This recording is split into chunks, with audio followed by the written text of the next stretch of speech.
చకినాలు లేదంటే కోతుల పాలు. సంక్రాంతి పండుగకి చకినాలు చేద్దామంటేనే కోతులతో భయపడుతున్న మహిళలు. నిర్మల్ జిల్లా ఖానాపూర్ లో కోతులతో బెంబెలెత్తుతున్న మహిళలు సంక్రాంతికి వారం రోజుల నుండి చకినాలను చేసుకుంటారు. గ్రామాలలో కుటుంబాలందరూ కలిసి రోజుకు ఒకరికి చొప్పున చకినాలు చేసుకుంటారు. చకినాలు పండుగ సంబరం కంటే ఎక్కువ కోతుల బాధ ఉందని అంటున్న మహిళలు చకినాలు చేసుకుంటే పురుషులు కర్రలతో అటు ఇటు తిరుగుతూ కోతులను కొడుతున్నారు. కోతులతో చాలా ఇబ్బంది ఉందని అధికారులు గాని నాయకులు గాని పట్టించుకోవడం లేదని వాపోతున్నారు.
సగినాలు చేద్దామంటే చేసుకున్న తందుకు భయం పడుతుంది.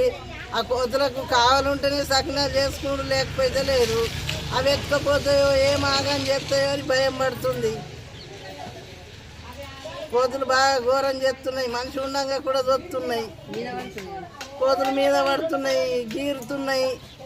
పిల్లగాళ్ళ చేతులు ఏది ఉంటే అది ఎత్తుకపోతున్నాయి. పిల్లగాళ్ళు భయపడుతుండ్రు. వీటిని తీసుకుపోండి. ఇక్కడ మాకు కోతుల బిడ్డ చాలా ఉంది.